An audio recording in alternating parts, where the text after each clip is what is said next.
is Thursday. I'm nervous. Breathe with me, guys. And this is Andy on Thursday. That's right, we gave Andy his own show. No way. No way. Yes way, Andy. Holy sheet. Holy sheet indeed. Andy Given Thursday. Live every Thursday at 10 p.m. Eastern, only on the Comic Corps. Holy sheet is right. It's Andy Given Thursday. It's 10 p.m. Got a frosty pint, and I'll go pinkies out. And we got a great topic tonight that I don't know about the rest of you guys, but I'm really excited to talk about. Cleaning and pressing. Something very taboo many years ago has now become very mainstream. So let's talk about it a little bit. And tonight's goal really is we're not going to get into restoration. We're not going to get into golden age or silver age stuff. I'm going to drop a quick link in the chat here that if you're interested in looking into golden age cleaning and pressing, see our guys, the Golden Guys from Tuesday night, check out their episode where they talked about pressing and cleaning golden age books. That's some great content. Midwest Comic Man Paul, amazing presser in the community, does an awesome job. They got some good information there. Check them out. Our goal tonight is we're going to stick to basically like modern books, 1980s on, and we're going to talk about, some tidbits here and there. Like if you're just getting into stuff, like not just getting into comic book pressing and cleaning necessarily, but we don't want you guys leaving money on the table, right? Know when to press a book, know when to not to press a book, know when to not do it yourself and call a professional, know when to not use CCS or when to use CCS. That's what we're going to get into tonight. I've got a great panel here. These guys I've been really looking forward to talking to tonight about this, and we've been talking for a little bit here. So we're going to jump right into this, and I'm going to start with somebody who I'm really excited about that I'm fairly new to and fairly new to his content, and I've been joining a lot, and that's NerdyFather, man. How's it going, guys? Doing great, man. Thanks for coming on tonight. Thanks for having me. So you're a presser yourself, are you not? Yeah, I press and clean. Very cool. So I'm interested to hear your mindset and some of your ideas and your thoughts tonight. Really looking forward to it. Thank you. For sure. And I'm really excited to get these next two guys on. Pace myself for a moment here. But we got Geek Aficionado again. Pinky's out with us. I got a little hole right here. Uh-huh. Yeah. Right Hi. there. Thanks for joining us tonight, man. I know you and I have been talking a lot over the last couple of weeks, and I'm excited because I'm actually sending some stuff your way, too. We're going to do our best, but I'm relatively certain I won't make them ugly. They're funny books in the end, right? So it'll be funny books. Funny books that don't look funny in slabs. Yes. Oh, God, they're going to look gorgeous, and those ones are super glossy. Oh. All right. And last but not least, somebody who's been blowing up YouTube with his CGC unboxings and with a lot of his content he's putting out, and it's just amazing. We've got Skeff's Comic Knowledge. Hello, everybody. Come back here. There we go. Hey, how you guys doing tonight? Welcome. This is gonna be a blast. I'm doing better now that you guys are here. Yeah, it'll be a party. I promise. Oh, it's gonna be a party, all right. I'm just not sure if we can fit this into an hour, right? Right? It'll be fine. So let me hit up that chat really quick now that everybody's here and invited. You guys were invited a while ago. Now that everybody's here and introduced, we had Chris Barrett first in the chat, but I gotta say, Chris, you got beaten by a newer member of the community about 10 hours before you. When I first set up the stream, he popped in here, and that was the newbie collector. Hopefully he pops in here and says hi. Looking forward to seeing him. Wait, can we expand on got beat? Chris wasn't first. Oh. Did you miss the bus, Chris? I mean, what happened? It's possible. Ryan, great to see you, man. Thanks for stopping in. I'm really excited to talk with him tonight about this as well. Look forward to having him on the show again sometime. Fire Davis, hey, thanks for hanging out with us. Great to see you in. And as always, Mom, thanks for joining me on every Thursday night. Your mom? No intro. I did an intro. It must be some lag. I just must have missed it. We'll check it out on the replay. DS Comics. Hey, for everybody out there that doesn't know DS or hasn't subscribed to him, he dropped a great video today on cleaning and pressing, submitting CPR, cracking, pressing, resubmitting, right? So check out his channel. If there's a moderator, Chris Barrett, pull your weight. Drop his link to that video in the chat. Yes, since you already did it earlier. Drop that link in there too, because that's going to be an awesome video to check out. Lost in Comics. Hey, there it is. Thanks for stopping by, man. Appreciate it. That Stream Elements bot's running. It's always a good thing I'm hearing. Dollar Bin Fodder. Hey, thanks for hanging out, man. Great to see you. And that rounds it out, guys. So like we talked about, the goal tonight, really isn't to dip into Golden Age or Silver Age or Restoration or identifying Restoration, really. It's kind of everybody that's getting into comic books or that hasn't been a part of the comic book community for the last 10 or 15 years that doesn't, because let's be honest, CGC is still relatively new, right? 2000, 2001, 2002, 20 years. Cleaning and pressing then is still relatively new as well. It wasn't just 10, 15 years ago that cleaning and repressing was a very taboo topic, which has now become very mainstream. Well, it fell under the conservative or conservation heading for quite some time, which is really odd because if you look up the definition of conservation, especially as it pertains to legal documents and historical documents, it is actually cleaning and pressing, but CGC has a different definition of conservation, and it falls under the same umbrella as restoration, which I don't necessarily agree with, but yeah, it's interesting because it was something that had fallen under that kind of guideline or headline for them, but then they turned around and embraced it and then began offering cleaning and pressing through CCS, right? They're like, we can make money off this? in it. Yeah, exactly. We can charge more? It wasn't until they said it was okay that we were like, oh yeah, hey, we can make money. Money, Exactly. Mastodon, Ricky Markstedt, thanks for hanging out with us. We got the CGC blessing. And yeah, DS, he says all his F-ups.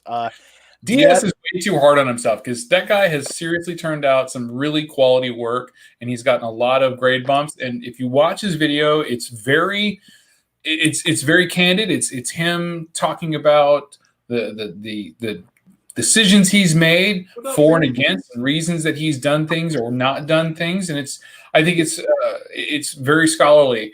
If you watch it, because I mean it's important, right? It's important to make those analyses and to come across as, do I make this decision on a book that's quite pricey? Do I make the attempt that could possibly cause more damage, right, or get me a high praise? Yeah, and let's be honest and upfront right away. Cleaning and pressing is literally a form of art, in my opinion.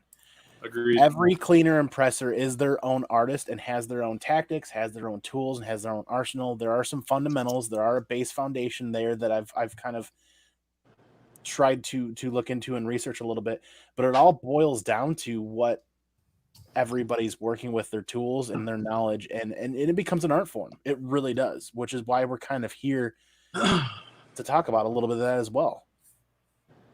Absolutely. So let's start with NerdyFather, man. Give us a little insight. You're fairly new to the YouTube community, but you're not new to Instagram. You're not new to comic books, and you do happen to be your own cleaner and presser, right? Yeah. So I've been cleaning and pressing for about a year. So that's a beginner in my mind. I'm nowhere near some other people, for sure. But like, I got tired of paying $20 a book to send to a presser here in Victoria. So I'm like, I could figure this out myself. It can't be that hard. And I literally bought a long box of $1.50 books or whatever, and that's the way to do it. I burnt through half of them. Good. Straight up. Good. And then less than 200 is best. Yeah, exactly. And then I just started recently pressing and cleaning for my friends, and like that's about it. So like this is definitely something new. I'm working with someone in Vancouver who's actually trying to figure out how to stop tanning. Like he's creating some solution to remove tanning from books, and he's not revealing it until he's approved by CGC. So it's not a restored book. Oh, Yeah, that's going to be a tough gig. Yeah. I applaud and recommend and right.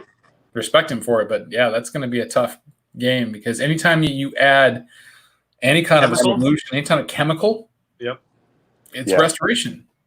Yeah. You're trying to change the composition of the paper itself to something that it's not currently. Yeah. And I don't think I honestly I don't think that they're going to be okay with that. Yeah. Unless they can make money off of it.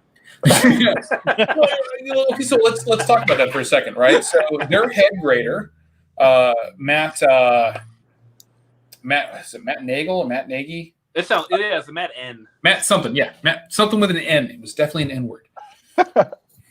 And cheers to anybody who remembers that reference. So Matt Nagy started off in Texas as a restorer, right? Oh wow. When the people who put together CGC reached out to Matt and brought him in, Matt Nelson, thank you, DS. When they brought him in, like this is a guy who knew the ins and outs of everything, every aspect that had to do with what you did to comics, right? Like he could go on and on for hours about using rice paper and all the different compositions about restoration and everything. So who better to actually be able to tell if something has been restored, right? Which for the vast majority of us, even I still can't tell restoration half the time, from the naked eye. It's so hard. Even color touch, right? Something as simple as color touch. Oh, it always bleeds through. No, it doesn't always bleed through. There's a guy on eBay. There's a guy on eBay. I shit you not. Every time you see one of his auctions, look for high grade, right? Like, X book, high grade. Guaranteed, it's got a trim or a color touch or both. Interesting. Right? Keep your eyes peeled for that, right? Because like I've had friends buy and they bring to me and they're like, "Hey, check out this Amazing Spider-Man 50," and I'm like, "This book looks a little bit shorter than it used to be." Like I'm just saying, like, and you start looking closer at the pages. Yeah, you look closer to the pages, like that doesn't look exactly the same color, right? But people don't look for that necessarily. And God bless everybody. Just looking for the better side of humanity and people that hey, they're not trying to sell you something that's not restored, but it's out there. It really is. Yep. But yeah, so Matt Nelson started off and he knows everything there is. He knows the whole game about how to modify a comic book. But yeah, I mean, it's just it comes down to knowing the game and knowing what's involved in actually the restoration and the treatment of paper. And I think it's at that point, it's like, are you doing it for yourself or are you doing it to resell? If you have a Superman 1 and you want the tan to be gone, then, you're going to do it. But I have a restored comic. We get props tonight. Let's see this purple label. Let me get rid of these action. terrible link comments that I just did. So this will be a purple label, and I'm totally okay with it. I bought it knowing it was restored, right? Because it's, DS will hit me on this. I want to say atomic age, right? Not necessarily golden age, but atomic age. And I one of the reasons I bought it was because it's so hard to get. It's Lois Lane #1. Wow, right? Yeah, that's nice. How gorgeous does that book look? Yeah. I mean, it's amazing how good this book looks. Until you get up close and you start noticing, It's you can different see colors. the tear seal, right? Yeah, let's get in there. I'm trying to get my light just right on that. That looks a little too. We'll flip it over. We'll take a look at the really bad spot. You guys see that hole right there? Yeah. Right? So that hole is rice paper. And you can see right through it. Well, how about that? Ooh. Like I wish you could see what I see, because when I look at this, I'm like, it's like a skylight. yeah, right? Yeah, it goes right through that little spot. Wow. I'm gonna try and hit this right just so the camera gets it. This is a tricky shot. Yeah, I'm not gonna get it. Here, let's see. It's too much whiteout. I believe you. Yeah. So you're saying that was a hole there and it was replaced with rice paper? Yeah. Oh, So there you go. You can see the color missing, right? Yep. So that's been treated with rice paper, right? And it's been restored. And it's not just that one hole. It's really this whole section here that's been treated. But again, like I'm okay with it. What was this book? 56? 58, right? So 1958, this book was produced, right? It's had color touch. What's the list? And this is I can't remember the guy. I bought this from Torpedo, right? So Torpedo Comics, Steve. Steve is one of those guys, right? You can trust his opinion on things. When he grades, he knows what he's looking at, right? So he marked this as restored, color touch, pieces added, tear seals. Now, if you don't know what a tear seal is, and I know, Andy, I'm not going to go down the rabbit hole on this. I know we were talking about modern books mostly, but I think this is kind of an important piece. So tear seals is this, this tracking on the spine, right? Where they've really added back. You can see some rippling. Yeah. You see the rippling, right? Because there's tape added, right? And it's never going to go towards the paper properly. Right. But you got tear seals, you got spine split seal, right? Which, comes along that edge there. It's been reglossed so that the rest of the book, you can see that shine on the book. That's why it's so bright. Yeah, that's why it's so bright. It's been reglossed. Interesting. And this book has had the treatment. The Like what, a 70-year-old book too. It's a good facelift. And there's tape on the cover somewhere, which I actually quite haven't found the tape on the cover because between the tear seal and everything else, it's hard to find a piece of tape. But it's probably interior, I think that it's identified. But yeah, so there's a lot that's been done to this book, and a lot of people don't see restored books close up unless you buy Golden Age or Atomic Age stuff, right? Yeah. So, but this book it's gone through the works, but it is gorgeous, is it not? It is a beautiful looking book, and I'm going to love it when it's actually in the CGC holder, even with its purple label. I'm not afraid. Golden Age, Atomic Age, I'm good with restoration. What year did you say it was? 58, 1958. So yeah, that's 70 years.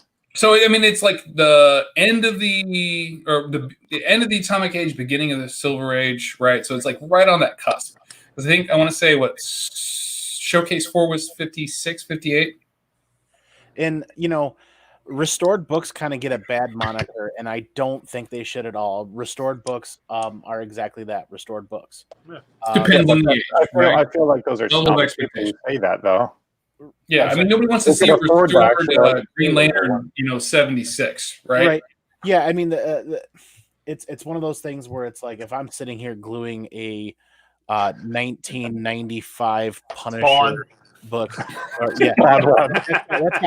got no place. But the people doing restoration on legitimate books like that, it's for a good cause. It's not. It's to restore it. Yeah, it's to preserve and restore it. So we'll continue. We'll continue around the horn really quick. And Mr. Aficionado, how did you really dip into this? What kind of brought you into doing some of this stuff?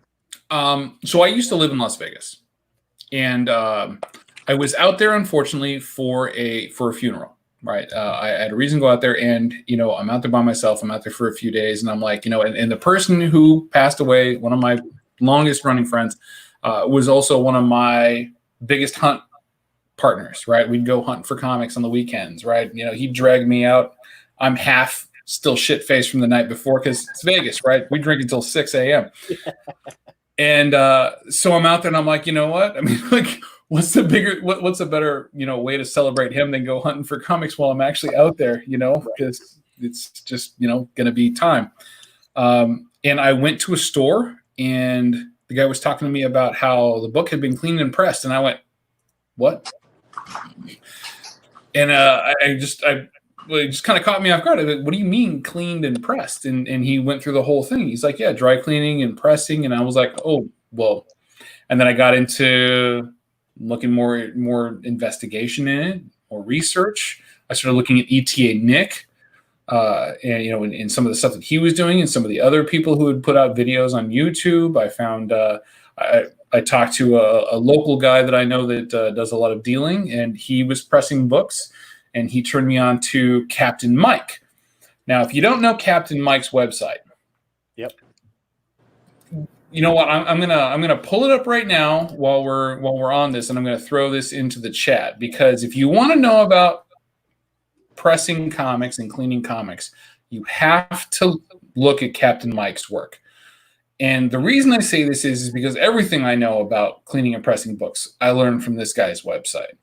It's just the grimoire of cleaning and pressing, and he is constantly updating it all the time. Thank you. Appreciate it.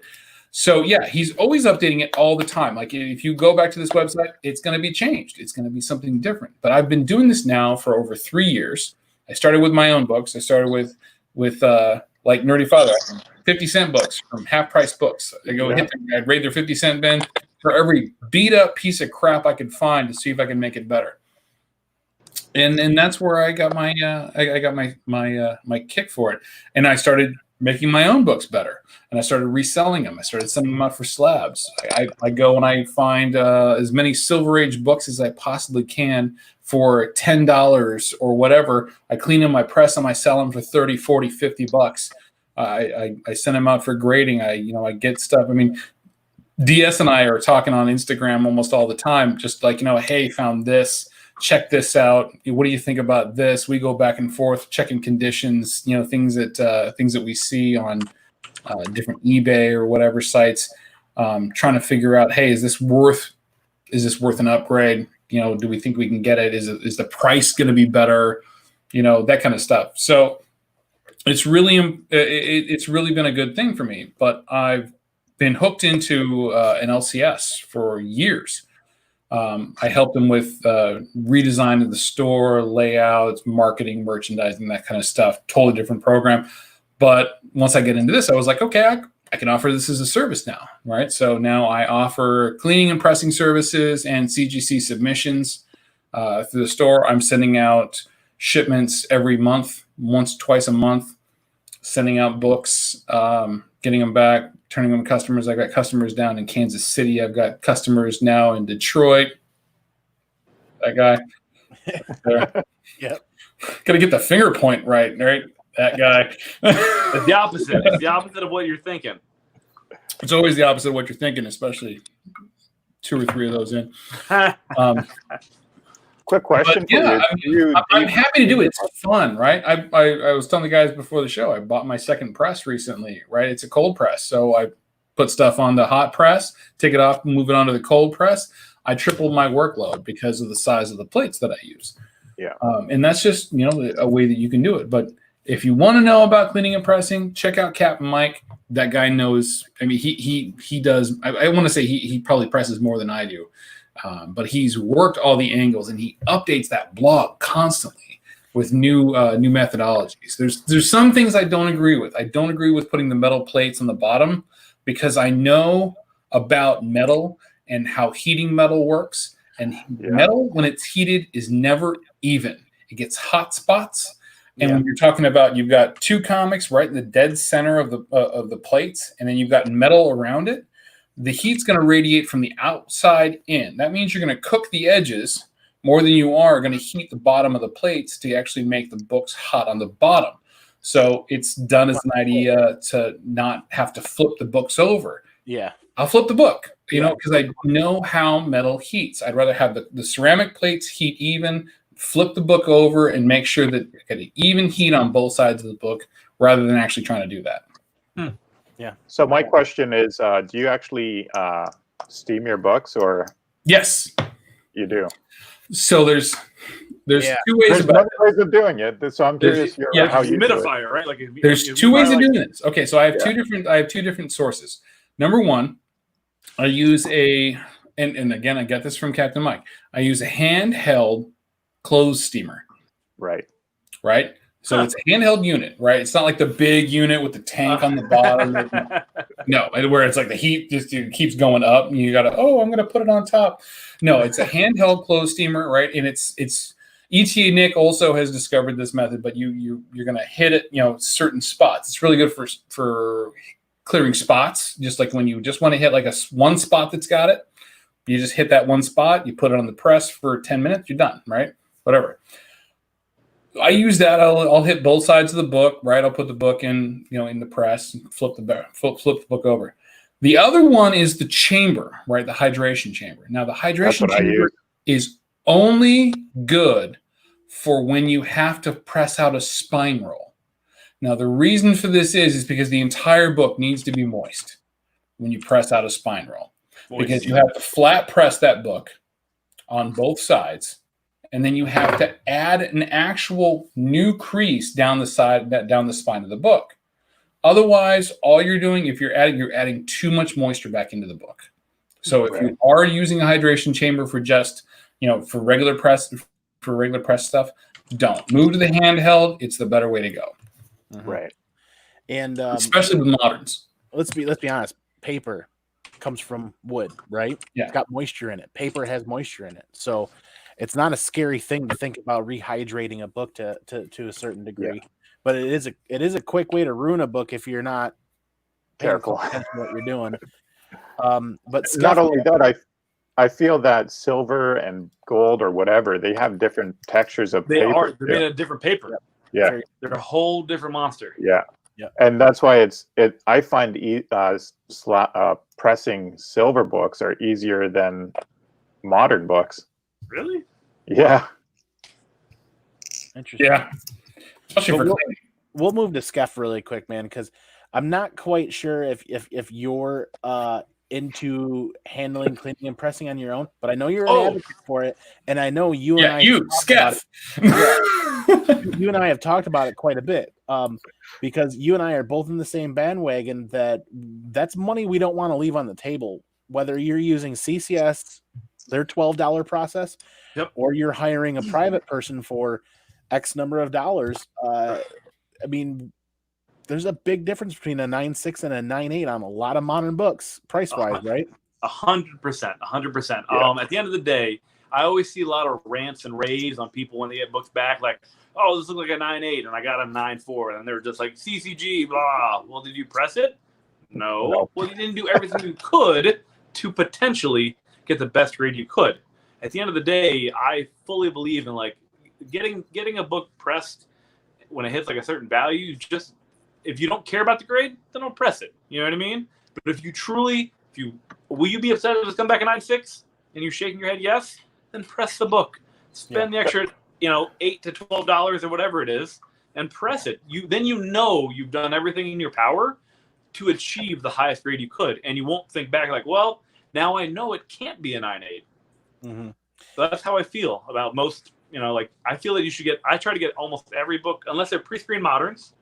I try to get almost every older book, any wrinkled, press it. Especially if a big difference between a 9.6 and 9.8 nowadays. Yeah, exactly. And for most people out in the community, their first experience or their first interaction with cleaning and pressing is going to be CCS. It's only $12 to clean and press a modern. Correct. And you're already spending what, $8? I think it's $18 for a modern. Well, 20 if you don't have the discount. Okay. So it's 20 if you don't have the discount, and you're paying to ship it right now. Let's be honest, you're paying to ship there, and you're paying to ship back. Correct. Well, the $12 is basically a $12 insurance policy that if you've got a 9.8 candidate in front of you, you're ensuring that you get that 9.8 back. If that 9.8 is an Ultimate Fallout 4 right now, pay that $12. Always. At the end of the day, oh no, this is a 9.8. At the end of the day, if you don't contact NerdyFather or Aficionado, find a presser. You know what I mean? If you can find a good presser, I always recommend that. I found my presser, he gets all of my books. Unless now CCS is a great alternative for emergencies or signature series at conventions. That's where CCS really comes in handy. Whenever you get signed books, don't crack a signature series slab. Well, don't crack. No. If you have a raw book, you get it signed, and then you CCS it. You're talking about facilitators? No, I was talking about the ability. If you ever try to get a book press, CCS is an option.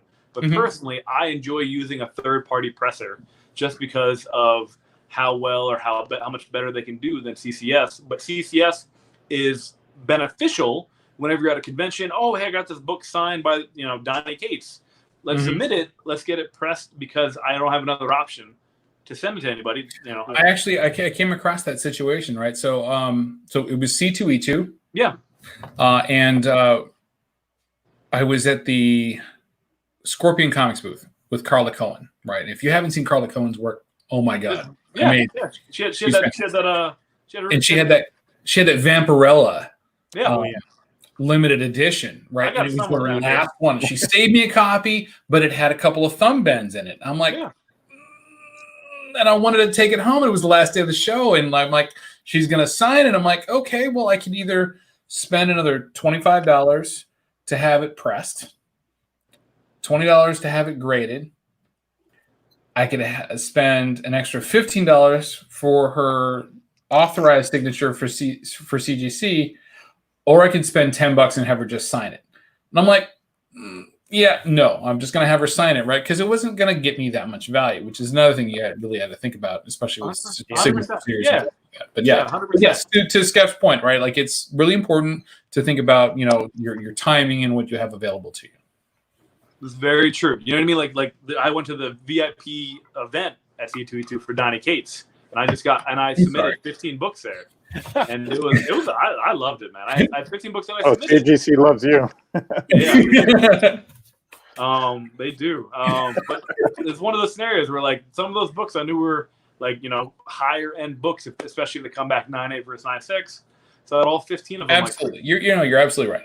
Your points are salient, because if you're because here's the thing: as laymen, I'm working on an actual series on being able to determine, being able to identify a 9.6, 9.8 candidate for like pulling it off the rack, right?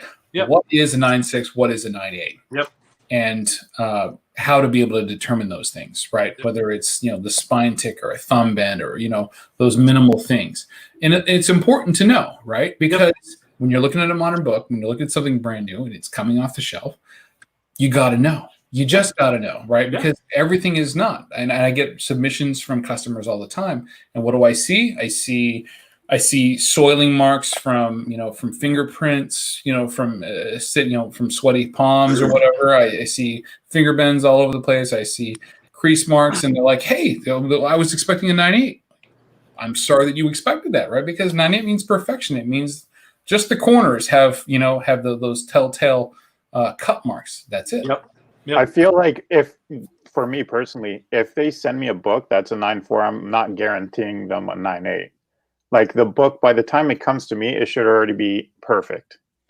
Me pressing it should just include that's how I feel. Like I'm not going to guarantee anyone a 9.8 because it's not up to me. No, I can't tell them that it's going to be a 9.8. Right, and that's the trick. Even if you think it is, it's bad business to say it. Yeah, and have CGC prove you wrong because they will. Right, which is always a happy accident, right? Oh, it was a 9.8. Hallelujah. So my first interaction with cleaning and pressing was I was waiting in line for a Jim Lee signing at the Detroit Motor, right, in Detroit at the Motor City Comic Con, and the facilitator walks up. He's like, "All right, you got your books?" He's like, "All right," and they're facilitating it, and I filled out. I forget how the process worked entirely, but I pre-filled out CGC paperwork, I think. And I'm like, all right, we're going to clean and press everything. And he's like, well, do you want them fast tracked? I was like, at this point, I'm selecting every option. I want perfection. Let me overpay for this experience and learn. Send me the scan of the image. But did you learn from it, Andy? Yeah, I actually cracked a 9.8 book, and I wanted that book signed, and it came back a 9.8, and I paid for pressing to make sure that I was getting that book back as a 9.8. Removing fingerprints, handling and stuff like that. I way overpaid, but it was a great learning experience. And they did a great job. And every 2 of the 3 books came back 9.8, and the other came back a 9.6, and the other one came back a 9.6. It was my own fault and my own learning how to grade and whatnot. But from that point on, I realized that cleaning and pressing has a place in my collection, in my personal collection, whether I'm now branching out with third-party collectors because I now understand the last few submissions or last handful of submissions I've done with CGC. CCS does have its limitations because they are all human. Yep. And like you said, this is an art form, right? Yep. Out of all the books I've sent to them and gotten back, I've only had one with an error that I feel was caused by them, but I didn't bark up that tree because it was a very fixable error. Okay. This is the part in the show where I'm like, I need to bite my lip. No, go. Why would you bite your lip? Okay. If you have to go with CCS because you're at a con, you have no other choice. Yes. And it's a modern book with a couple of bends. Yeah. Okay. Yeah. If you're expecting CCS to go through every inch of that book and make sure that it is white as can be, that every bend has been taken out of it, to look it over, check it twice, make sure that it's got just like every single possible thing that's been pulled out of it. You're living in a fantasy world because they are a machine that is burning through stuff as fast as possible. They've got a $5 or $10 quick press? It's $8. $8 quick press, right? I offer a quick press service that no one customer I've ever had has ever taken, right?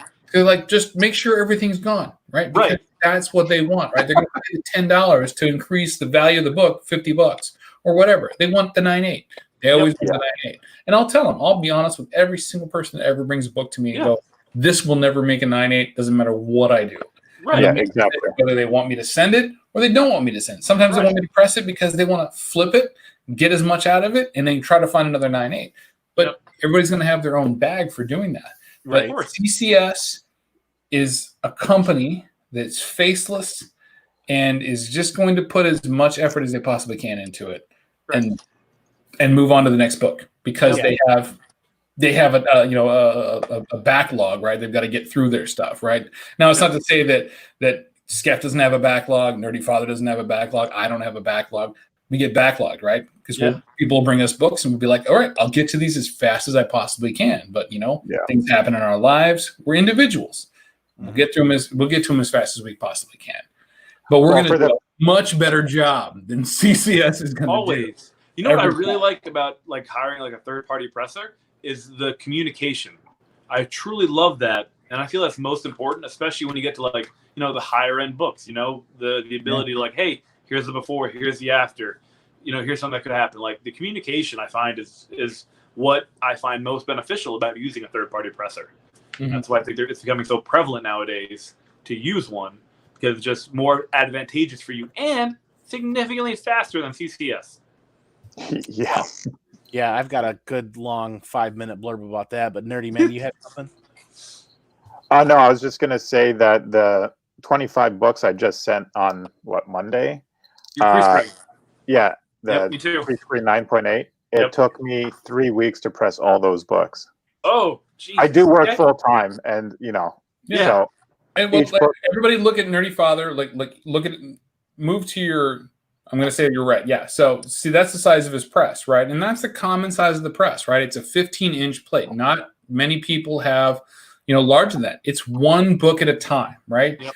DS has the same situation. He's got, a press that's the size one book at a time. When I went out and bought my press, I made sure that I bought a press that had the size that would accommodate a certain size or number of books.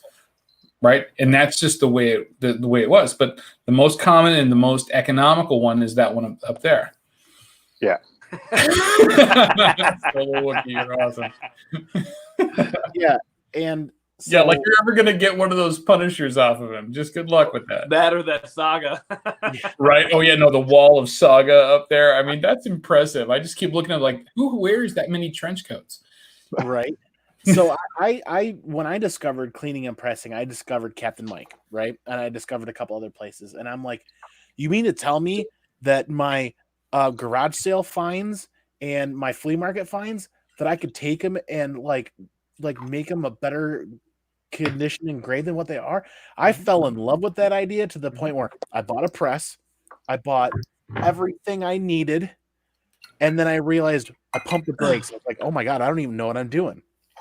I have a 30-bottle What wine. the hell am I doing? I have a 30-bottle wine fridge Right here. as he's cracking open that Hulk 181. Let's try this thing out.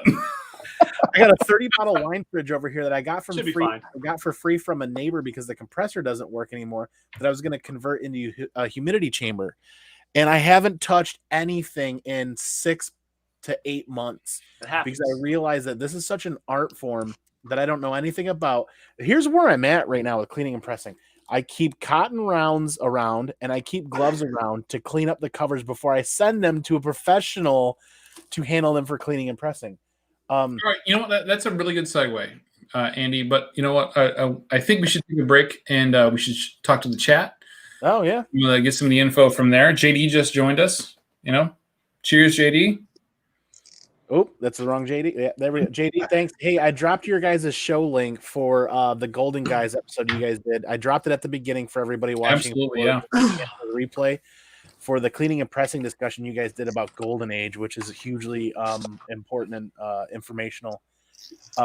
That's really good. Hey, Asian Funk Comics, thanks for stopping by, man. Let alone a press. Yeah, like I'm at that point. It's like, where do I put this thing now? Because I'm running out of room. I'm not using it, and I need to make room for it. Yeah. Chris Barrett's still in the chat as always. DS is still here. Solo Wookie, thanks for hanging out with us. TJ the Slab Drag Watson, thank you for stopping in. Thank you for your insight. Big congratulations. I can't imagine that, TJ. Oh my God, TJ hit the two. Wait, did his 2,000 book show up yet? Today, he hit the 2,000 today? today. Yes. So congratulations, TJ, on 2,000 slabs. He hit his 2020 goal. Yeah, That is impressive. Oh, that's not bad. 2,000 rated That's comics. not bad. I think I'm at like 100 right now. Skeff, I think you need to look at TJ's I've seen it. Instagram page, right? Like when you see the stacks, I have. like really like this. The what do we call it? The slab palace. Yep. Yeah. Hopefully we don't lose him in a slab avalanche. Yeah, slab avalanche. That's right. Yeah, like he's got one day there's gonna be a slab avalanche and he's Or a gonna miss his slab life throne. and not be able to hit it. Slab throne. Yeah. Slabs. Geek Comics, hey, thanks for stopping in, man. Appreciate it. Hope you enjoy the content. Hang out with us. Like, comment, subscribe, share the information, help build the community. If you subscribe to us, we'll make sure to subscribe to you. And make sure check out the links and all the description and information from below. Everybody, where information is there, help build the community. It's hugely helpful. It's that's how we do it. Is everybody shares their insight and their thoughts and continues to build from there on. Mr. Gretzky, thanks for stopping in. Appreciate it, man. It's always fun having you around. And that's about, we're caught up with the chat there. Cool.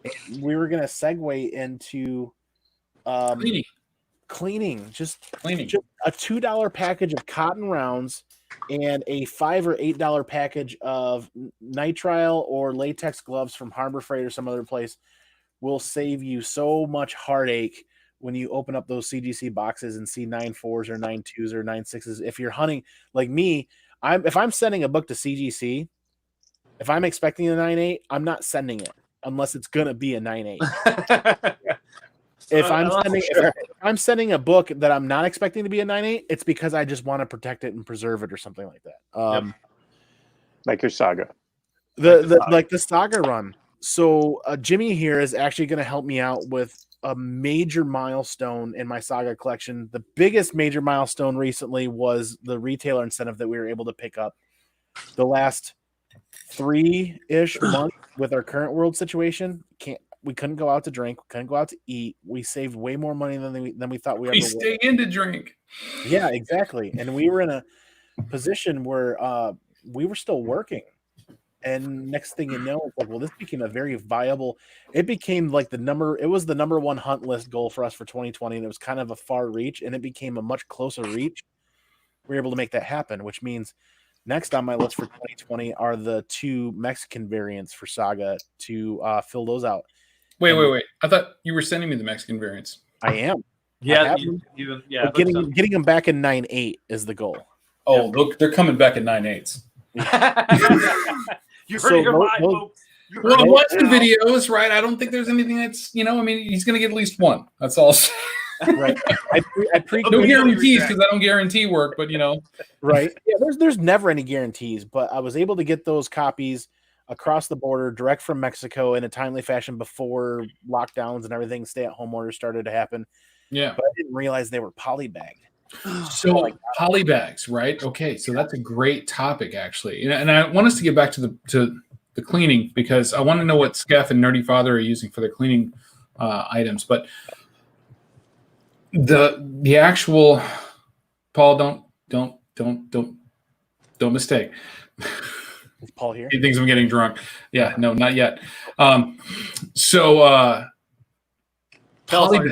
right? Polybags are really interesting, right? So I pressed out a Walking Dead #1 at one point, and it had I don't know if everybody knows this. Like there's like these like pizza cutter things, right? That have like like nubs on them, right? Like it's a clever cutter. Yeah, yeah, right. Cutter. So it's like it's. Oh my god, I can't even really describe actually what it is. It's like a wheel, but it's like little pins, right? It's like if you ran it on your skin, it'd be like needles on on your skin, like very pinpoints. So these groove, it makes this groove on the center of the book that in this particular Walking Dead #1, which I guess came polybagged or maybe it was part of the production process, but it was like it's just like dot dot dot dot dot dot down the center of the book, and we were able to press it out, and it gave back a 9.8. So we had the same problem with the Walking Dead anniversary books, right? They were black poly bags. Black bags, yep. Yeah. So many of them had the same issues. Yeah. Right. There was just like this run down the center. Obviously, it didn't look like a subscription crease or anything like that, but it was like this run down the center. If you watch Andy's videos, and please go back and watch Andy's videos, right, on his channel on ComicManAndy, when he goes through and he looks at these Saga books, you see like this, like it looks like a fold in the book down the center of the book where the polybag had been attached, right? Because if you look at a polybag, right, there's a seam down the back of the bag, but it affects the entire book through the length of it, top to bottom, both sides. Yep. And it's crazy. And if you look at older books, and this is another thing that you'll catch, that where grading has changed over the years, because I've talked to people who have been doing this for a long time. If you look at if anybody who's seen newspapers get bundled, right? Yeah. There's a bundling strap, right? We call it a bundling ridge, right? So there are some books from the Bronze Age and from the Silver Age that you'll see. Mostly it's in the Bronze Age when the books were stacked together and a bundling strap was wrapped across it, right? It's like a thick, well, it's not thick. It's kind of a thin strap of plastic that gets wrapped across it, either top or bottom, but mostly it was around the side width of the book. You'll see this ridge that's in there, right? And the books that were on the top or near the top of the bottom will happen most often. And you'll see this kind of ripple across the top of the book. Now, no book that had that would get higher than a fine for years. But after you put a press on it and you get it to the point where it doesn't appear so finite, I guess the word might be like so definite in the book. If you press it out, those books actually, they erase that visibility to the grader itself. I don't know exactly how they're treating it or how they're actually looking at it, but I've pressed out a book that has those and it's gotten in the 9s. Right, but if you send it in, they probably would still put it in the 6 or 7 range, right? Because it's like it's a ripple that's across the top of the book, right? And it's no mistaking it. You know it when you see it. I have a Hulk 180. I've never seen a Hulk 180 without it. Okay. So, but I'm pressing that thing and I'm sending it in. Of course. Those Saga books got polybagged, and that polybag process, something about a crimper or something in the machine just ran right down the center of the book. Where it seals it. Where it seals that back poly bag. Like Ultimate Fallout 4. Yeah, if you sealing process, Skeff. Yeah, you're right. If you go to my channel and look at those Saga books as I grade them, I get them in the light just right, and you can see that crease run right down there. You can't see that crease when that book is in a bag and a board. You can't. No, you just have it's to not look at it. possible. You gotta have that on that angle to get that shadow. Yep, those 4 books are thankfully going to Jimmy, who's going to handle them. And whatever they come back as, they're going to come back as. The census numbers are so low on them, I can't not send them. Right. But Airboy Barbarian makes a really good comment and a question that I'll touch base on really quick. Why the obsession with 9/8? For me, it's almost kind of like an OCD thing. If I bought one in a 9/8 and I'm going to chase the next 11 covers, I'm going to try for all 9/8s. If I'm unsuccessful over time, then eventually I'll temper my expectations. But there are books out there where I'm not chasing 9/8s. I'm just chasing color. I'm chasing presentability. Like if I was buying up copies of ASM 361, I was looking for none of the cuts. I was looking for none of the smudges. I was just looking for presentability, and I got lucky with one of my unboxings where one came back in 9/8. So Andy, this is actually a really good segue. So tell us why it's important for a 9/8 in your personal pursuit with your Punisher collection. Oh man, and in my Punisher collection, it's because the CGC census numbers are so low. Yeah, and the books and the paper quality. The books are that much older now. They're 30. Oh God, I'm gonna date. This is the original run, yeah. The volume 2 run. The volume 2. Oh, okay. Volume 1 was 5-issue mini. Was it 5 or 6? Yeah, it was 5. It was 5. I keep messing that up, right? Because I'm like, wait, it said 4 and then it was 5, or did it say 5 and it was 6? It did say 4 and then it went to 5. 4 and 5, that's right, yeah. Volume 2 started in 87 or 88. And the paper quality, Marvel has always had terrible paper quality, right? Now I'm in a massive run to collect volume 2 at 9/8 for preservation purposes, because you got a lot of those dark covers, hard to grade covers, and finding those in 9.8 white is getting really difficult, and I'm really working on that. It's more of a preference thing. Those Punisher books in 9/8 aren't terribly valuable. No, it's just but you're in a competition with 2 other guys, right? Yeah, there's 3 people on the registry that are actually in first, second, and third working on that, and it's one of those things where I'll probably never see first place, but it's still the chase. So to answer Airboy Barbarian's question is why the 9/8s or why the focus on 9/8s? It's the chase and it's the hunt for those perfect copies. If I get 9/8, it's a specific point though, right? That's what we're talking about, right? It's not always 9/8s, right? Because there are some books that 9/8s are uncommon, right? And you can say that, but we do see a significant dollar value change between a 9/6 and a 9/8, right? 9/2, 9/4, 9/6 seems to be gradual. 9/8 seems to be like 400% higher. Yep. And if you're a reseller, that affects if you're a seller, that affects your resellability. Exactly. So if you send in a book brand new off the shelf, and you're going to send it into CGC, the expectation is you're going to bring back a 9/8. If you send it back and it's a 9/6, you're looking at, okay, my cost, and maybe I can make $10 above my cost. Maybe. If it comes back a 9/4, crack it out, put it back on the shelf, you just lost $20. Yep. Yeah. Right. It's just that's how it is, right? Because it's brand new books that came out. There's no reason they shouldn't be 9/8 if you paid attention and you sent them in properly. But you talk about a Bronze Age book, right? Like DS and I are working on. We're trying to send out Bronze Age books and get those 9/4, 9/6, 9/8, right? It's a different story, and those percentages, are dramatically higher every time you hit that grade level, right? On a Bronze Age book. Well, yeah, I agree with that. Hey, Airboy, I appreciate the question because that's a whole nother topic for a whole nother show, which is great, and it's very thought provoking, and we'll turn that to NerdyFather here and talk a little bit. You discussed earlier about when your clients and friends are sending books in, is you're hoping for 9/8 candidates to begin with. You're just doing that finishing touch, that finishing polish. Yeah. What do you do?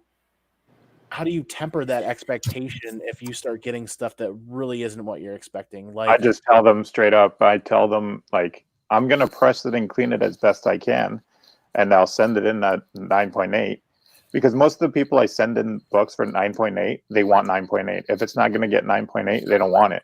So it's beneficial for them in that sense. The communication. I have customers like that too. Exactly. Communication, like, And- I don't want to spend the $20. Just Yeah. send it back to me. Yeah, exactly. Because it's most of the books I'm sending are all modern books, and they're not worth getting them slabbed if it's not 9.8. Right. If it's 9.6, it already drops close to $50. So it really depends. See, worth is a whole nother topic we can segue into, because I see lots of collectors that send books in and unbox them and are incredibly happy with 9s, 9.2s, 9.4s. Of course. It's all about personal collection. It's all about. And it depends if they're trying to resell them or keep them. Right. And the vast majority of collectors do not really appreciate or understand the difference between a 9.8 and 9.6. The difference between a 9.8 and a 9.6 is literally one spine tick or two. Yep. Yeah. And that is all, Yep. right? It's one spine tick and one thumb bend in the cover. Or like It's a corner. so infinitesimal. Yeah. It's so minute. Right.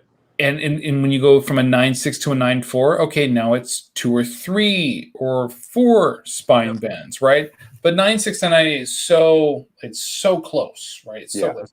You go to 9.4, okay, there's more room on that, right? I have a Hulk 181 that's a 9.2. It's got 9 color breaking spine ticks. That's But I still think I can get a 9.4 out of it after a press. Okay. I do. Well, the crazy one's my Spider-Man 129.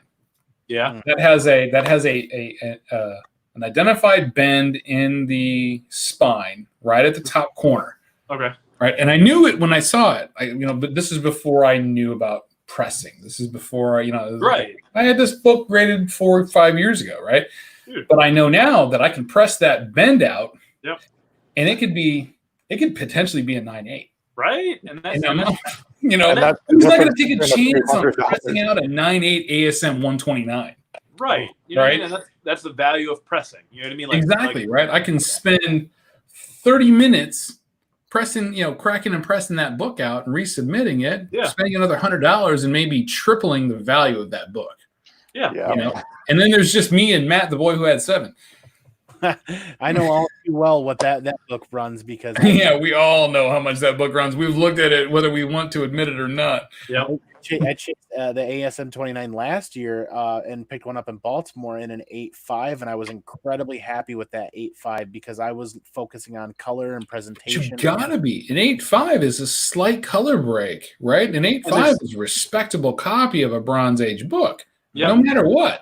100%. No matter what anybody says, don't let anybody ever pin you down. Like getting a book in the 9s, even in bronze, is hard. Like DS said it earlier, looking for bronze and a 9.0, right? That's our goal, right? Find a bronze and a 9.0, something that doesn't have a color break. That's all we're asking for.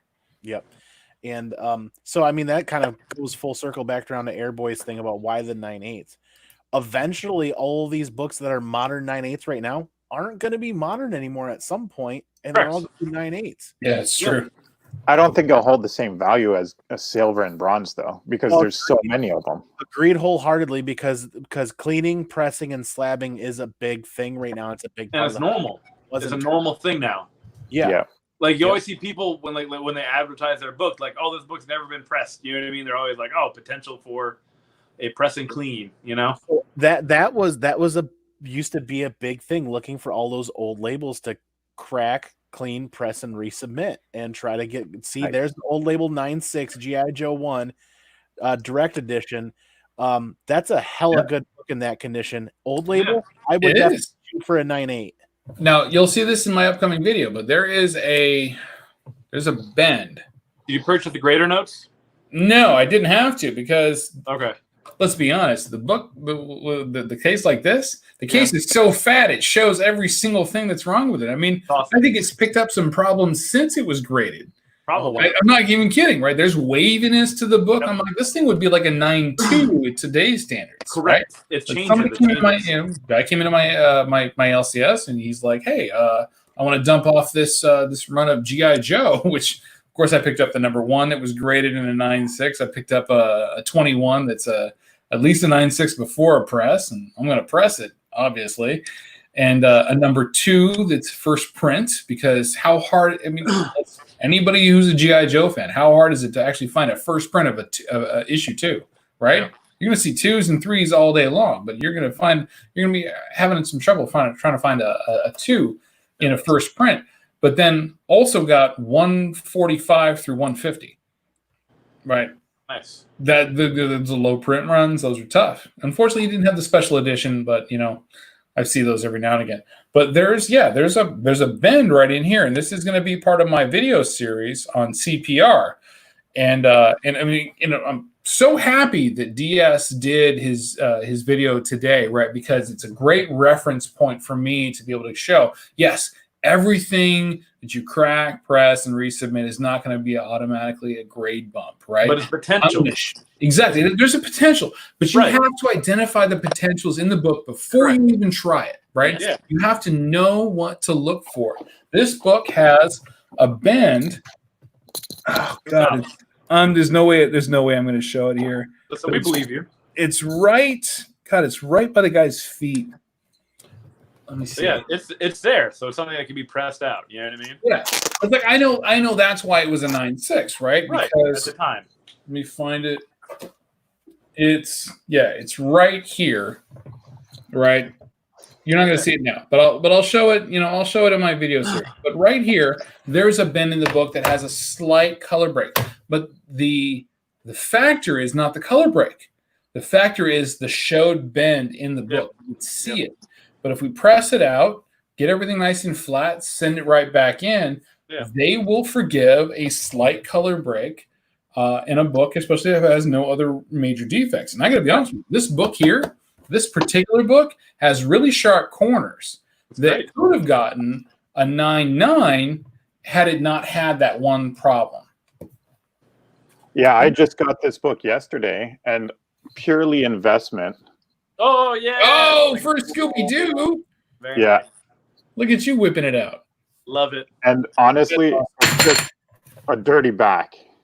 That dirty back. Oh. You dirty, dirty back. NerdyFather, thank you for bringing that up, right? Because let's talk about. And that's like pretty much the only thing that there's a small, I don't know if you guys could see that, but like a very small tear. I can catch it in the light. Yep. Yeah. Is there? Yeah, there it go. is. Yep. Good catch. And that's pretty much it. But a slight tear like that is still 8.5 to 9.0 range if there's no other problems. Exactly. And it's CBCS, so there's that. But it'll be fun. It'll be fun to but this is where it comes back to, where like once you understand what it means to like press and clean a book, it's a whole new world to the collecting. So like I bought a ASM 300 last night for a 9.6 with the sole intention to crack it.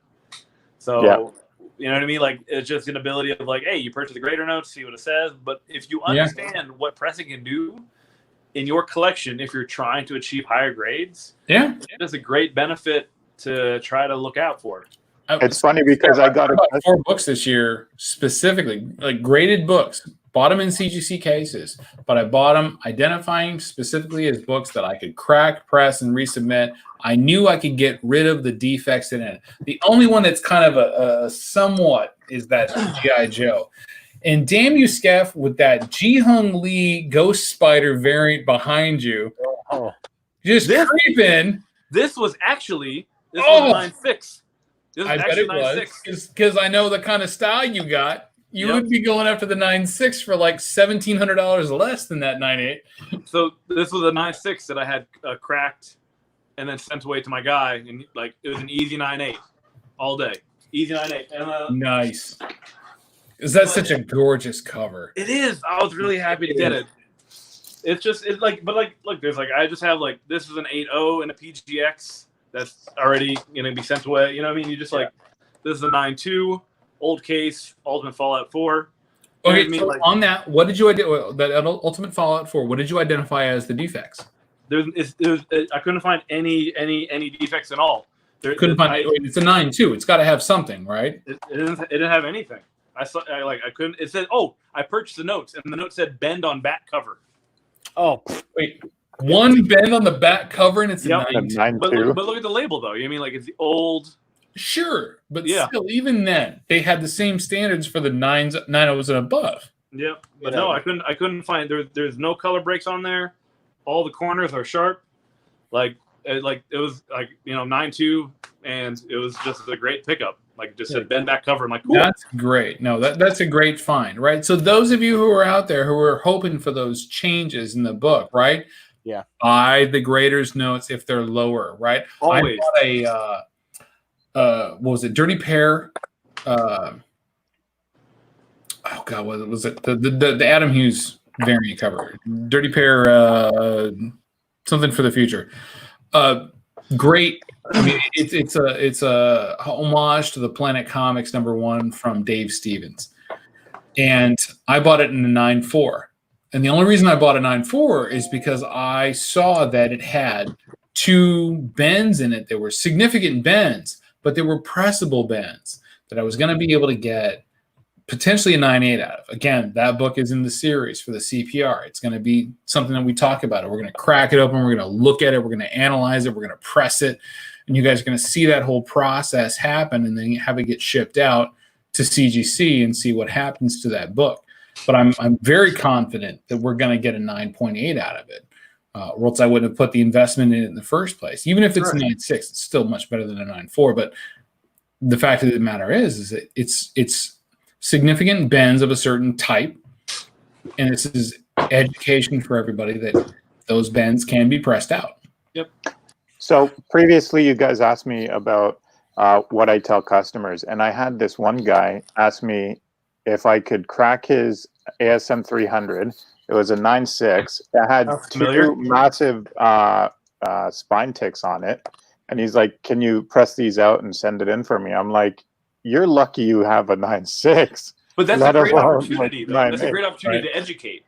Yeah. Right? Yeah, I told him, I'm like, to show you, like, if you want a new slab, like, I wouldn't really even risk cracking it because you got a 9.6 and there's 2 massive spine ticks on it. Like, it's visible. right? Like, it's not even like something that's not very visible. Right. I'm like, you're lucky you got a 9.6 out of this. I wouldn't even touch it. No. And that's important. You know, like you and Jimmy, like how long you've been pressing, like you noticed minute details that maybe, some people miss, and enlightening them upon something that they have missed will make them a better grader, in essence. I'll tell everybody who's watching this video, the #1 thing that you must do is you must look at the book in the light. Let the light shadow cast across it. Where you can see waves. Where the bends are, the wave, exactly, Skeff, the waves, right? Yep. Seeing waves. Like, I had a Silver Surfer 44, right? First Infinity Gauntlet. Just ripples of waves across the bottom and the top, right? It took me 3 times pressing that book to get all that moisture out of it. Now, here's I thought it'd be more than that. Well, here's the thing. You can't press a book without moisture, period. You cannot press a book without moisture. If you press a book without moisture, you run the risk of damaging the book or making it brittle, period. Yep. Like, that's all there is to it. If you do it without putting at least a tiny modicum of moisture into it, you run that risk. So it was a matter of adjusting the right levels to go, okay, you know what, I'm pressing it for this long. I'm just going to hit it slightly to try to re-moisturize the book so it doesn't become brittle, and knocking that out. I finally got it to a point where it was okay, now this thing's flat. I've got a 44 that's flat. It's nice. It's beautiful. It was never a 9.8, right? Because there was stress lines in it. But, it's a book from the 80s, right? Yeah. It's already 30, 40 years old, right? So what do I care, Right. And a lot of people are like, oh, the 80s. Everything from the 80s up should be 9.8s. Well, not necessarily. It's just been out there for a while in a dollar bin. Right. Nobody cared about it until, they made a movie with Thanos in it. Yeah. Exactly. Or Deadpool. Right. Or that. Or anything that had Liefeld attached to it with shitty feet. But wait, so seriously, guys, I want to go back to this for a second. And Andy, I got to go back to you. I got to go say we got to talk to the chat again. But let's seriously talk about cleaning methods. Cleaning methods are way more important than pressing, because we all know We press a book a certain way. We do it every way at the same time, whether it's silver, bronze, or modern. We make slight changes between between those palettes, but the cleaning, there's massive changes between all of them. And I know that, Andy, I mean, we're over an hour already, but I think this is something you might have done a 2-part series on.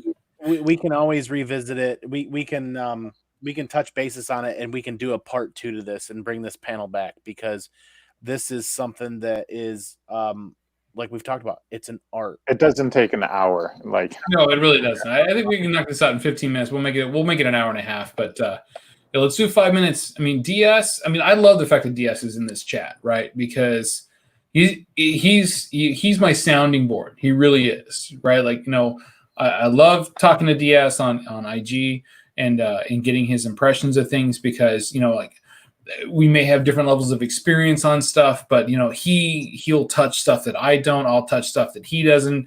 We went back and forth about that terrific comics that he just had done. He had that spine roll taken out. He sent it out to somebody else. DS, please tell everybody who you sent that terrific comic out to have the spine roll taken out, because they did a fantastic job. Like, if you guys haven't seen that video, they really did a great job taking that spine roll out on a Golden Age book. And it's wonderful. It really is, because it made the curb appeal of that book so much better, right? You look at that book and you're like, okay, you know what? I'll pay $200-300 more for this book because it looks so much nicer than it did before in that same grade. Correct. And curb appeal, I think, is something that's really important to talk about, right? When we say curb appeal, I'm talking from a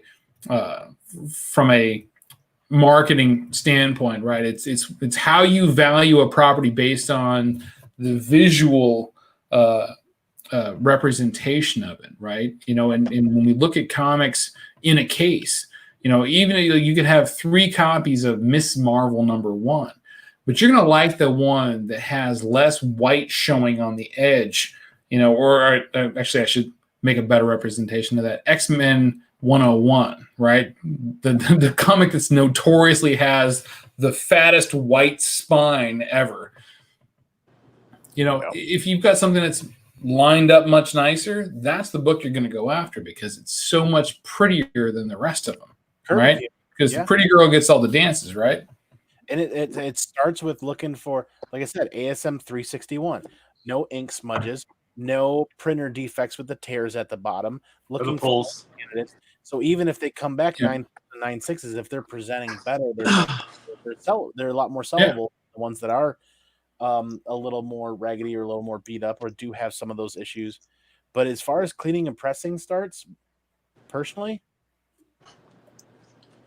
an eraser. Oh my God! Do put that away. Don't show people that. Just the white. Really? Seriously, like don't ever show somebody an eraser tip like you used in grammar school. Well, I mean, you practice on a blank piece of paper, and it doesn't matter. It's the material. All right. So, NerdyFather, what are you using for cleaning? So I actually brought it out just because I had a feeling. Good for you with the forward thinking, because I left this stuff downstairs. All right, so that's the rosin bag, right? Yeah. I use that and then just a pen eraser. Okay, so go back to the rosin bag. Now pull out a piece of paper, like a blank piece of paper, and just show them how that works. Oh God. Because this is really trick, right? Because so it's filled Comic with Book Billionaires uses the same methodology. I don't know if you guys could see that. Probably not, but just describe it, right? So as he's filtering this, you can see the little edge nubs in the bag, right? Yeah. They wind up on top of the book. And these are non-abrasive shavings. What is the composition? I forget. Do you remember? No. So there's a technical name for the composition of the actual material that's inside that bag that gets dropped out, right, through a rosin bag. Right, so we're talking about a bag that has you can see the little shavings there. It kind of feels like sand. Oh, okay. Yeah. Now, what happens is he'll do that little trick where he drops a little bit onto the book itself. It's what baseball players use, right? Yeah, exactly. Right. It's baseball. It's same thing a baseball player would use. to get something a little bit makes on it drier. his Makes hand. your hands a little Dry dry. his hand. Yeah. Exactly, Skeff. Right, we're drying the actual substance, so that gets dropped on there, and then we get a little bit of stroke across the actual book itself. Light strokes, not heavy, not pressured. With something like that, you got to take light strokes across it, and it starts pulling up some of the residual dirt that's on the book, right? Yeah. So how have your experiences been with that? No, great. Really? Yeah. You just Like I started off with, the plain non-latex eraser. yeah. And then I went through that. But like I've talked to so many people who do cleaning, like some of them are very guarded on what they use and how they use it because it's their business. As it should be. And the guy I learned from, he said, if I teach you, you have to be open about sharing this knowledge with everyone else. And There you go. I was more than happy to. No, that's respectful. Airboy brings up a really good thing about all the crumbs too. Oh, $1 it's sturdy. $1 brush to clean books off, something not using anything else that's covered all the time. But it's interesting that you say don't talk about an eraser, but I feel like this pencil tip eraser on a bare piece of paper teaches you what to feel before you even get to a comic book, as far as pressure, as far as response, because you can look at that and you can watch the dirt be picked up on that. Sure. You can kind of see what you're doing. So before you even But 90% of the people who are going to use that, they're not going to be gauging pressure, response, level of lift, how much of the gloss is taken, right? Which I got to be honest with you, anything that's 15 cents and below, you're worried about gloss. Yeah. You're really worried about gloss because gloss will hit you in the grades, right? Because that's when books developed gloss, right? Anything that's 12 cents and above, there wasn't that much gloss to begin with, right? So you're not worried about it as much. But there's specific types of erasers. I'll be honest with you. Off the top of my head, I cannot remember exactly the types of erasers that we're talking about. But it's something I can definitely come back to, and we can deliver in a second series. But yeah, there's specific types of erasers that will pull that stuff up. But I use Pentel specifically. I use Pentel erasers that have they don't grab as much, and I'm really sorry. I don't remember the actual specific method, technical responses to the types of erasers that they actually are. right, but I mean, along with that are just a bag of cotton rounds. Removing fingertips, removing dust, removing any of the stuff that you can't see, because these are non-abrasive, and that's perfect. I've had a lot of people say just go to your local store and get the plain cotton rounds that are used for beauty. You know what I mean? That's another Cotton what? They call them just cotton No, rounds. it's makeup remover pads, aren't they? Or whatever. It's not going to pull dirt out. All natural, 100% cotton. I use that after I'm done cleaning because I use my bare hands. I hate wearing gloves. My hands get sweaty, so I use that after. But then, how often I saw somebody in the chat say this a couple of times, and I bought one and never touched it, never opened it, but an absorbing pad. So Absorine is the best thing to use on color surfaces. All right, so when I don't know about you guys, right? So I don't know what you use, but when I clean a book, I clean a book with two ways, right? I clean white surface and I clean color surface, and I use two completely different substances to clean. Makes sense. So I use the high polymer Pentel to clean the white surfaces. It's like that block eraser, right?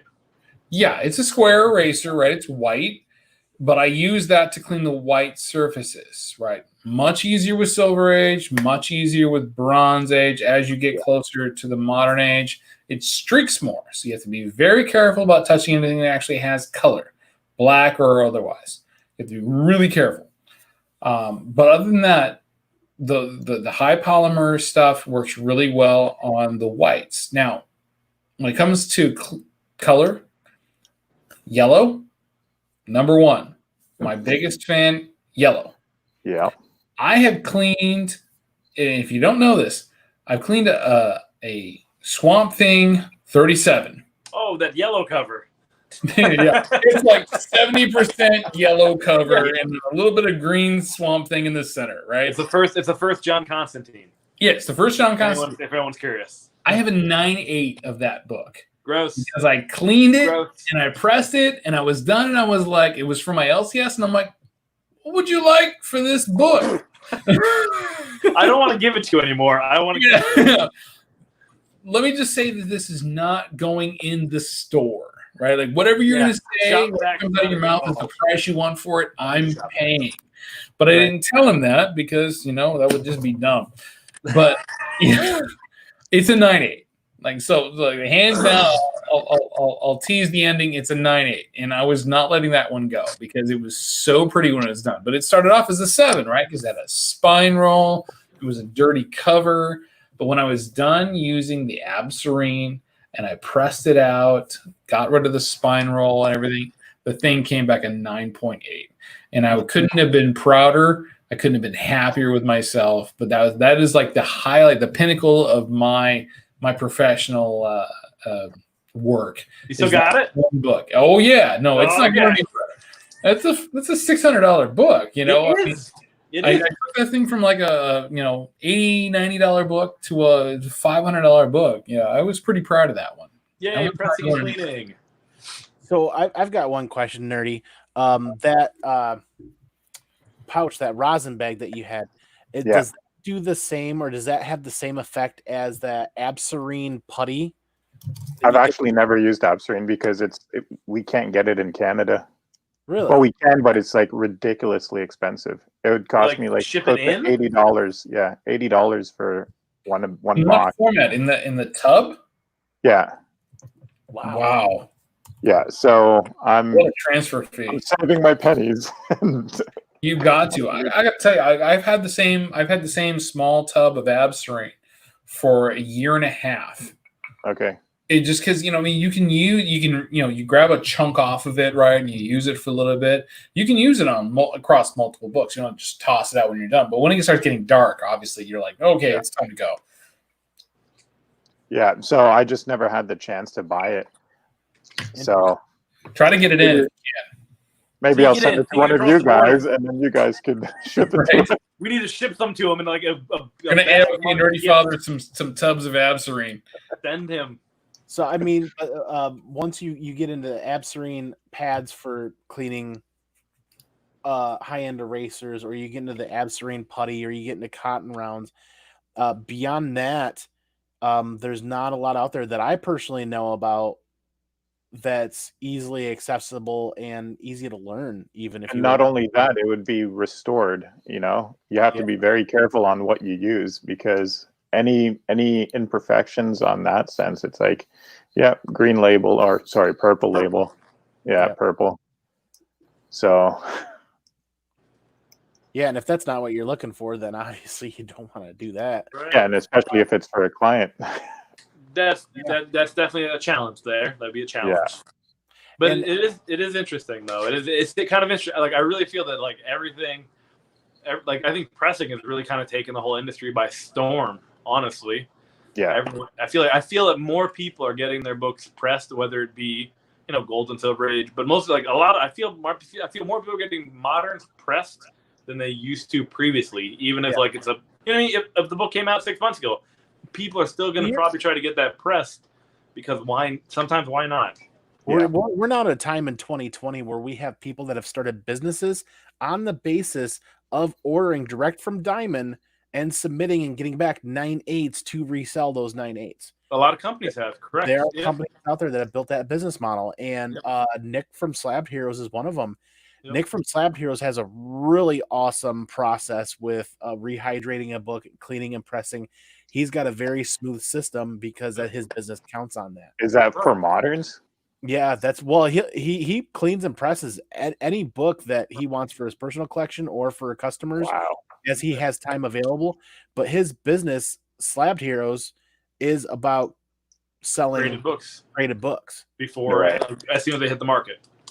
And Like- a 9.8 is definitely going to sell faster than a 9.6. So his goal is to be 9.8 books, right? And then like, so the guy that I use, like, he's super, like, I think he's swamped right now. I use Impressive Comic Book Pressing Services. I use Gary Kendra, and he's like a 5-week turnaround time right now. He's so busy. Mm-hmm. I'm And trying to do that myself. Nail on the head. Less touching and pressing, it's best. Risk versus reward. The less you handle the book, if you're looking for Always better. Hey, Flash Hold on Ray. a second. Well, let's go back to that. So, JD, what do you mean by that? Less touching and pressing is best. I think he means that like getting a book pressed multiple times, maybe. You know what I mean?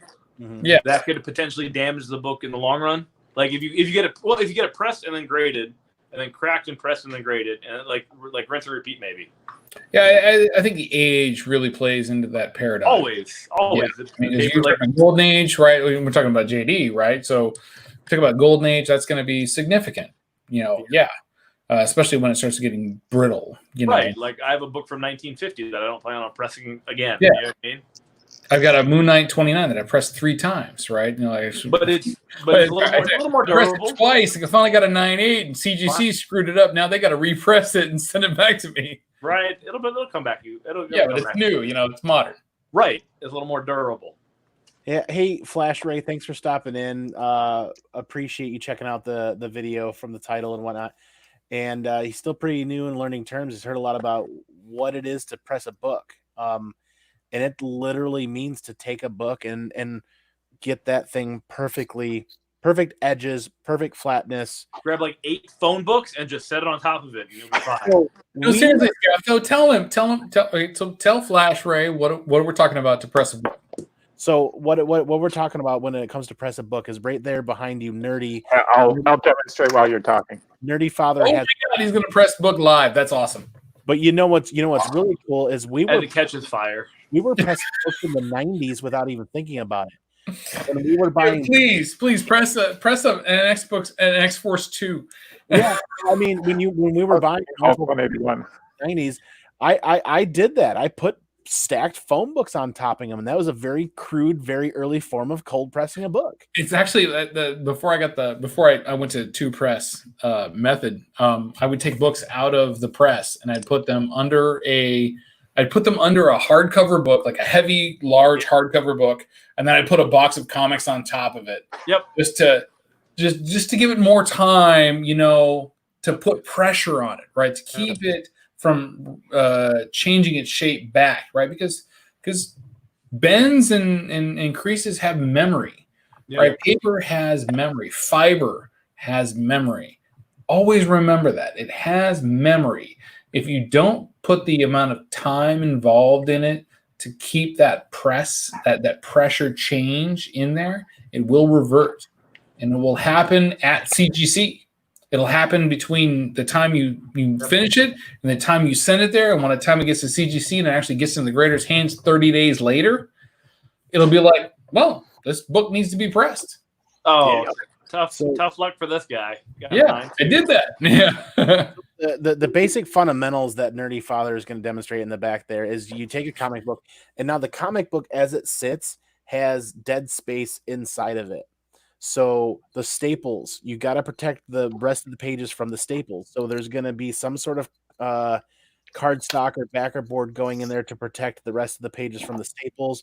There's going to be some sort of silicone release paper on the top or on the bottom to protect the ink and protect the images on there. There's going to be some heavier 65-point paper just underneath the cover, just underneath the back cover, and it's going to go into that press. That's a great Venom Glow in the Dark book, by the way. Yeah. I know that book. Closest I like that one book. there. Is that the Ghost Rider 24 or something?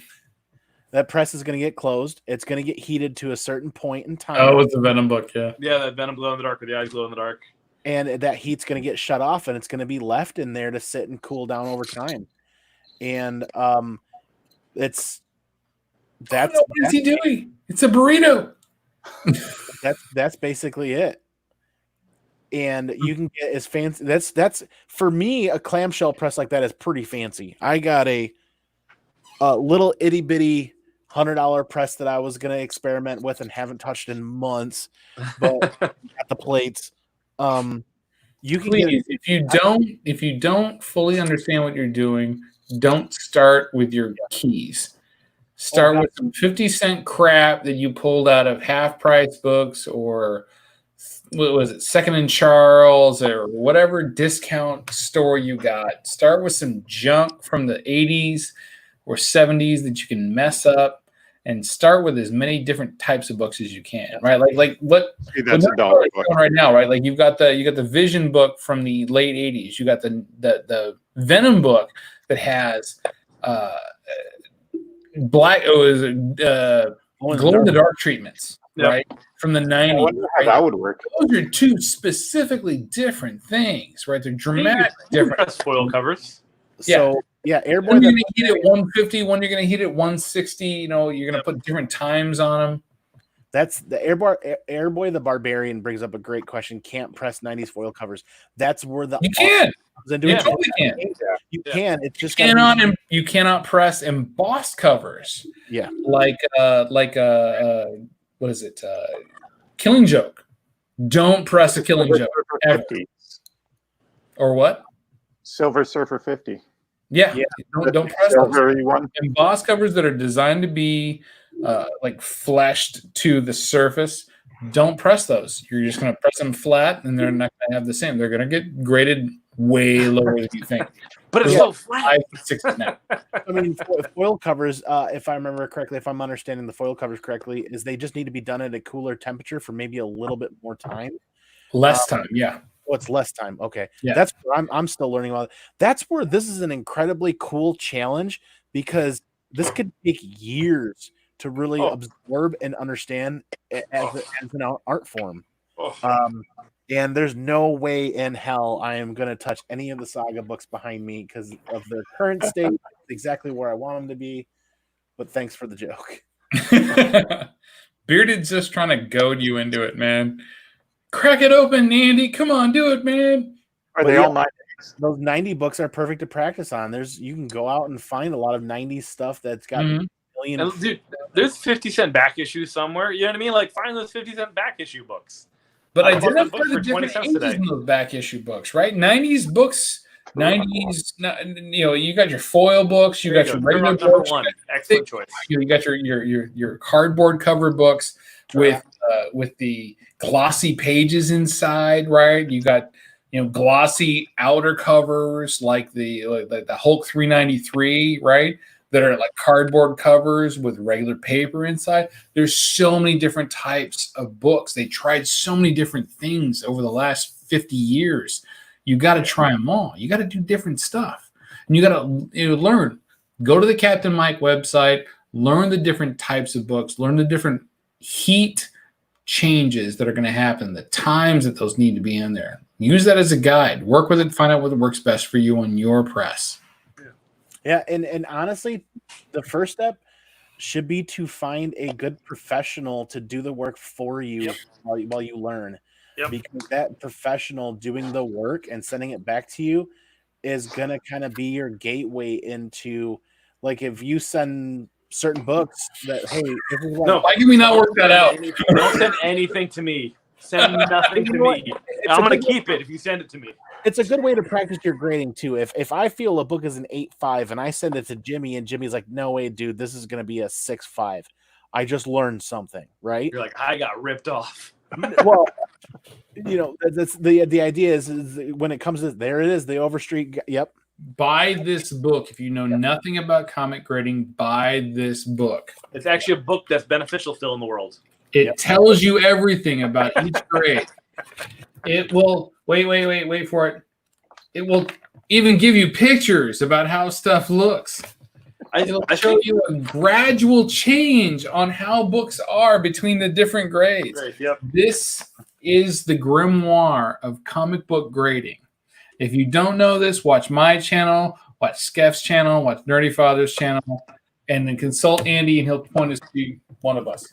It just takes time to really learn how to evaluate your book in a more critical point. You know what I mean? You just really got to take your time, look at everything in the book, flip through the book. You know, you really want to take your time before you try to evaluate a grade for it. You know what I mean? And try to be as critical as you can. Yeah, but at the end of the day, it's not the taboo topic that it used to be 15 years ago. Right. It definitely isn't, and it's much more mainstream. And you're technically, a lot of us feel like you're leaving money on the table if you don't do it. Always, and like everyone, and I feel like everyone's doing it. Like I feel that almost any like company has the ability, like, oh yeah, we'll press your books for you. You know what I mean? Like TJ brings up a great question. Great question. Like Rockets. I want to comment on TJ's thing, but I want to also piggyback yours, Andy, to the point of leaving money on the table. Right? You're absolutely right. If you don't press the book, you are leaving money on the table. I sent in 25 copies of Walking Dead 193. Right? The square bound one. Square bound. Yep, easy. Off the shelf. You would think that book should get a 9.9 to a 10 because you know how they package them?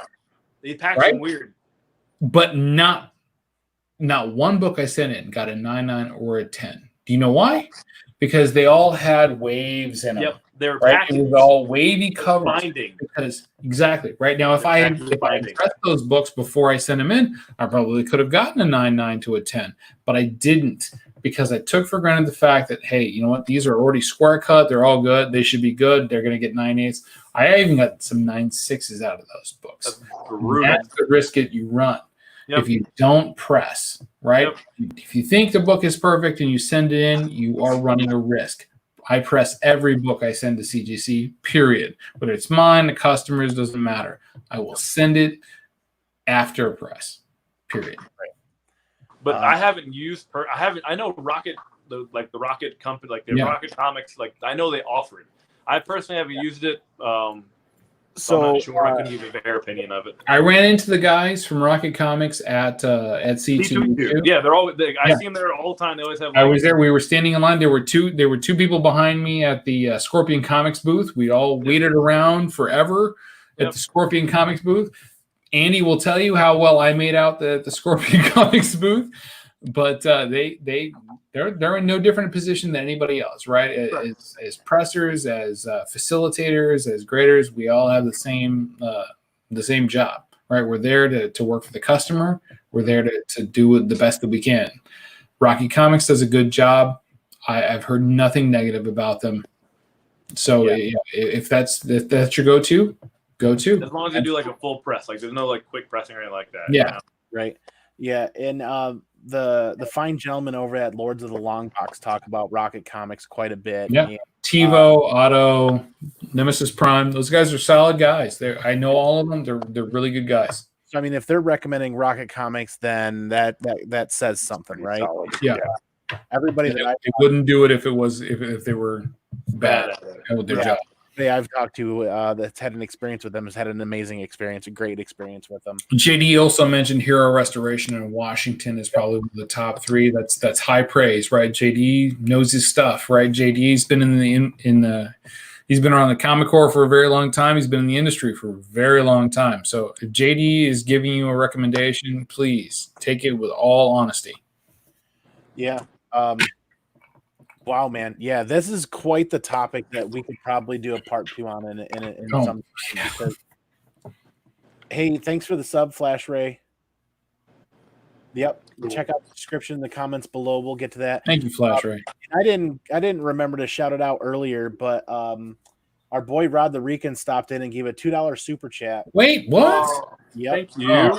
I highlighted it. So good. So good. For a minute, and it escaped me after the fact. But all super chats and all donations to the Comic Corps go directly to the Hero Initiative.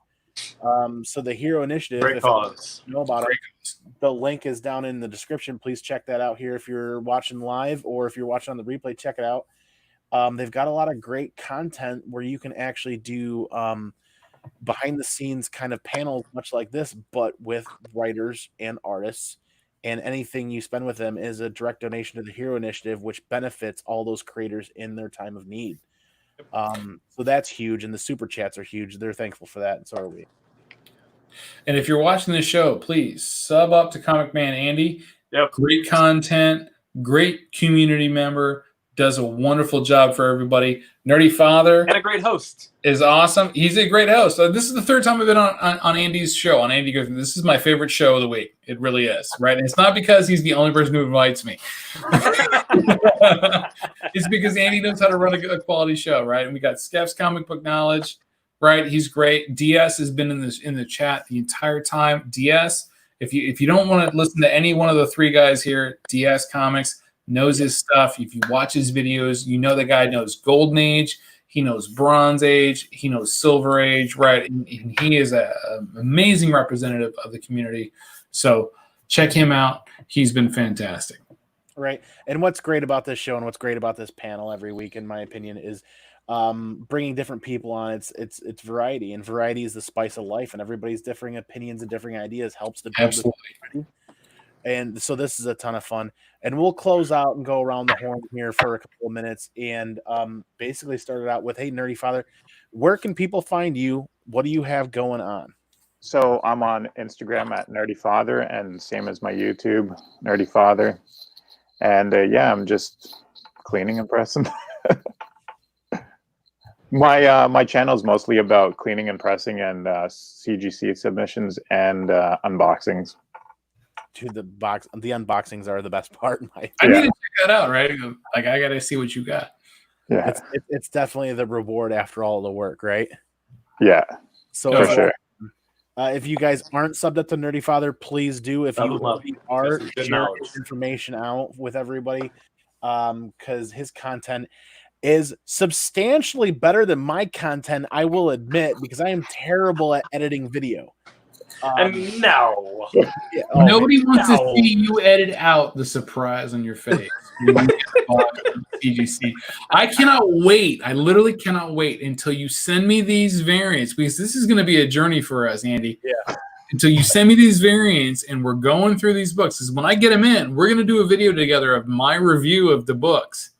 And then we're going to go, I'm going to press them. I'm going to press before and after, right? Yeah, it'll be before and after the whole thing. I'm going to send them. And then when they get to your house, I'm going to wait to see your response, because your response is what gives me pride, right? Because, like, if anybody's seen an Andy unboxing video, it's like, oh, yeah.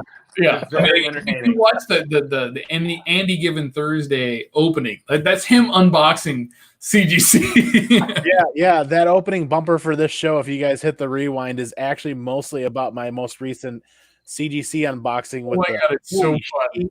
Yeah, yeah, no, it's a lot. Oh my god! Oh my god! Did you see? Did you see?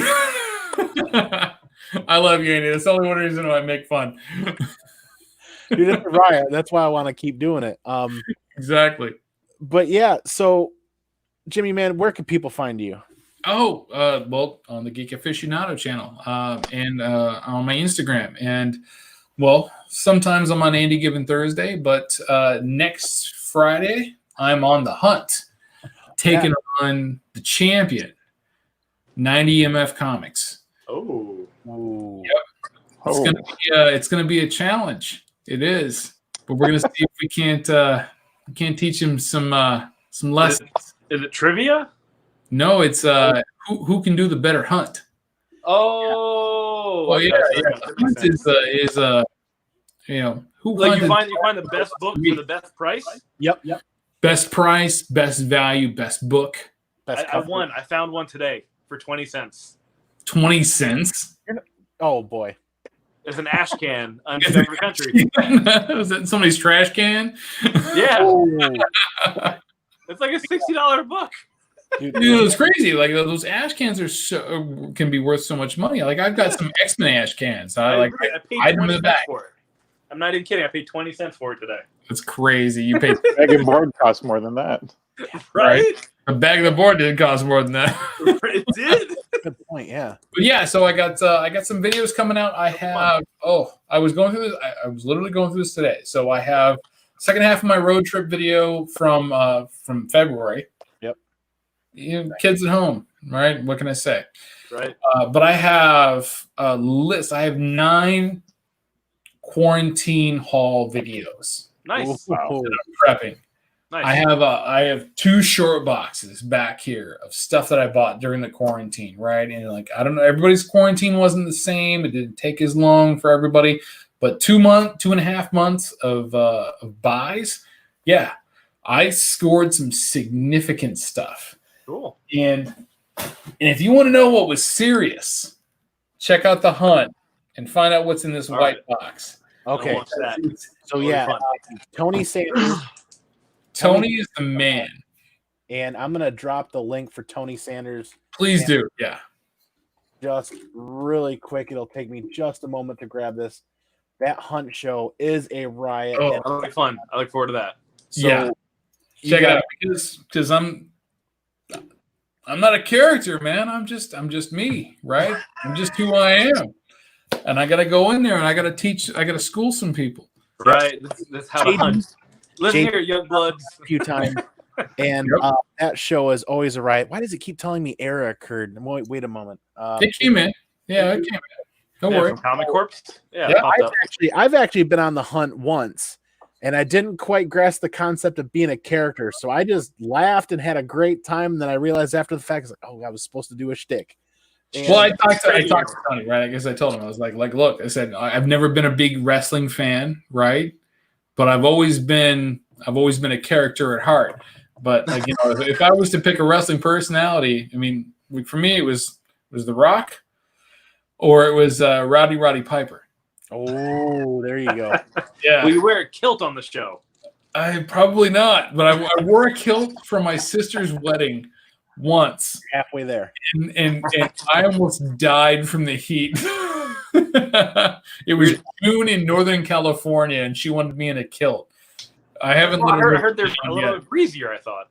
Yeah, no, not so much. It was just like a direct line of sight of the sun. I was just dying. I mean, we're talking wool in Northern California in July. Come on, not the Highlands. Yeah, no, not the Highlands. Not so much. Coming up this weekend, right? The hunt with Tony Sanders' channel. Next week, yeah, next week. Okay. So next Friday, a week from this Friday, I go up against 90, JD, The Tone, Biggie Shaq, and whoever else thinks that they're going to take me. That would be a riot to see that. I got to hit that. I got to see what you got. Yeah, I'll definitely watch that. Yeah, you guys got to be there for that.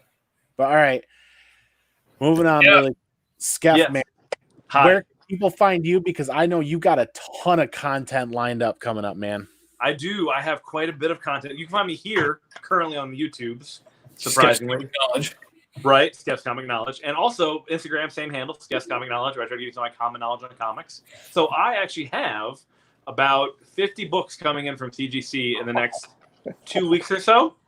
Some is just a normal 25 book. Most of them are going to be modern submissions. But I do have a pre-screen, should be coming back in a couple weeks, and then I have another 25 book, should be here on Saturday. Nice. Wait, personal or customer?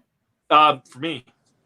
Just 25 books that I sent away to get graded that I dropped off the C2E2. And I also, in this whole concept of pressing and cleaning, I'll be doing a video on an ASM 300 9.6 old CGC label that I got in that I'm going to crack and try to press and resubmit and kind of go over that with you guys as well. So nice. Good luck, because those back covers are a pain in the butt. They are. This one looks pretty though. But yeah, and I got a couple how-to videos on how to crack slabs and how to submit and things like that. So anything informational that I can help you community out with, please let me know. I love that cracking slab video with the baseball bat. Like I thought that'd be the best thumbnail ever. Like the hammer was too small and the screwdriver. So let me grab the baseball bat and emphasize this is how to crack a slab. So I have a crowbar. Oh, is it like this big? It is. It actually is. It's like that big, right? It's the man crate crowbar. It's like yay big. Yep. But that's my slab tool. I crack open the slabs, and then I like this little stubby openings. Yeah. This little stubby, little flathead stubby works wonders to crack a slab. Mm-hmm. Yeah, man. So where can everybody for you at? Every Thursday, 10 p.m. here. Andy Given Thursdays coming up. In a panel about something fun, and Monday Night Modern Men, and my own channel where you can find me doing my own experimentational unboxings and where I try to do some edited content so where I can learn how to do funny sounds and pictures and other neat things that kind of look like this, which are totally ridiculous. But yeah, so you guys can find me there. You can find me at the Pinkies Out podcast. Whenever we can get together and do another video, that's on all your favorite podcasting applications where we just sit around, drink beer, and discuss good beer. So yeah, Monday night, Thursday nights, occasionally I'm on the Wednesday night show, and I've got my own channel, but most importantly, it's here with you guys on Andy Given Thursdays. So always a blast. Any closing comments, gentlemen? You have one more. I do have one more. You do have one more. And it's totally escaping me at the moment. With Downright. Yes, with Downright Nerdy Podcast. We've all been a little bit busy, and Saturdays have been a little bit tough to fit into our schedules. But the Downright Annoyed with ComicManAndy, as they've done it. Great name. Great name. They've been completely annoyed with the picks that I've been picking for comic books. We'll try to get together a little, review comic books on Saturday nights, which I thought this is going to be great. I get out of work at like 5 p.m. on Saturdays. I can be home and do the show in time. And it's just been so busy between the three of us that it's been a couple of weeks.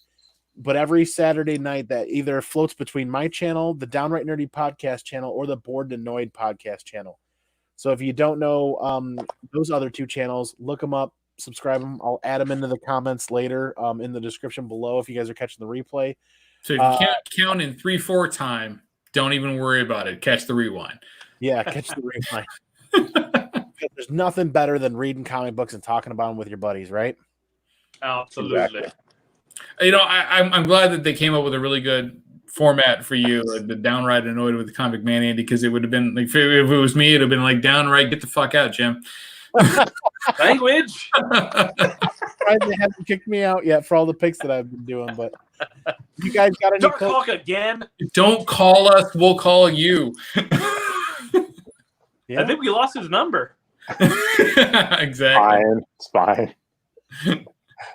All right, thanks, guys. Everybody in the chat, we're gonna go to backstage and keep talking about this a little bit. So if yes, thank you very much for sticking with this craziness. Remember to comment down below with your thoughts, ideas, your opinions, and if you want to be on the show, hit us up. And if you've got a topic that's burning a hole in your back pocket, we'll talk about it. We'll put a panel together and we'll do that because that's a ton of fun. Absolutely. So comment down below, like, comment, subscribe. Anybody that's out there that hasn't visited us, we appreciate everybody hanging out in the chat tonight. Flash Ray, thanks for showing up tonight. There was a couple of others that are further back in the chat. We saw some new people. It's been great. Thank you, Just Rican, for your Hero Initiative donation. Thank you. Thanks again, everybody. Have a great night. I'm gonna. Bye, guys. Thanks, guys. Thank You. We'll catch you all on the replay for the next show, right? Absolutely.